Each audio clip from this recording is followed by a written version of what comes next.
اللہ نے قرآن پاک میں فرمایا فَقُلْتُ اسْتَغْفِرُوا رَبَّكُمْ إِنَّهُ كَانَ غَفَّارًا۔ سورہ نوح میں مکمل طور پر اللہ نے فرمایا ہمارے گناہ بھی معاف ہو جاتے ہیں، مال اور دولت میں اور بیوی اور بچوں میں اللہ سکون عطا فرماتے ہیں۔ ایک دعا ہے جس میں رسول اللہ صلی اللہ علیہ وسلم، ایک صحابی فرماتے ہیں رسول اللہ صلی اللہ علیہ وسلم نے ہمیں حکم فرمایا،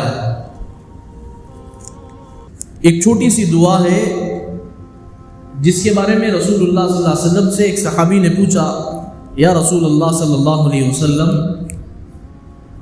میں اپنے گھر میں نماز بھی پڑھتا ہوں، قرآن شریف بھی پڑھتا ہوں، میرے بچے ذکر و اذکار کرتے رہتے ہیں ہمیشہ، اور میرے اہل و عیال بھی ہمیشہ قرآن پاک پڑھتے رہتے ہیں، ذکر و اذکار ہوتی رہتے ہیں، گھر میں پھر بھی پریشانی ہے، پھر تنگی کھانے اور پینے میں، ہر حالت میں ہماری پریشانیاں ظاہر ہوتی ہیں۔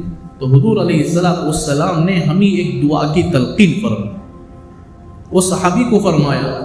پھر یہ دعا پڑھنے کے بعد وہ صحابی ہمیشہ صبح و شام وہ دعا پڑھتے تھے۔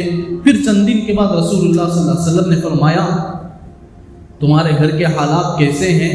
وہ صحابی فرماتے ہیں اللہ کی قسم یا رسول اللہ، جب آپ کی زبان مبارک سے وہ الفاظ نکلے اور میں اسے صبح و شام پڑھتا رہا، پھر اللہ نے اتنی فراوانی کی، میں بھی کھاتا ہوں، اپنے گھر والوں کو کھلاتا ہوں، پھر پڑوسی کو بھی اس میں خیال کرتا ہوں۔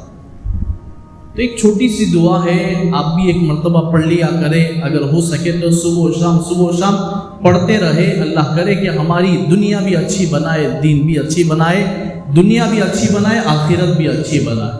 پڑھ لو ایک مرتبہ دعا، بسم اللہ علی دینی و نفسی و ولدی و اہلی و مالی۔ یہ چھوٹی دعا ہے، صبح و شام پڑھتے رہے، اللہ تعالیٰ ہمیں دنیا بھی بہتر بنائیں گے، آخرت بھی اچھی بنائیں گے۔ اللہ کرے کہ ہمیں صحیح معنوں میں عمل کی ہمیں توفیق عطا فرمائیں۔ جتنی باتیں رسول اللہ صلی اللہ علیہ وسلم کی سنے ہیں اور احادیث سنے ہیں، قرآن پاک کی آیتیں سنے ہیں، جتنی دینی باتیں سنے ہیں، اللہ ہمیں ان تمام باتوں کا یقین اور اس پر عمل کی توفیق عطا فرمائے۔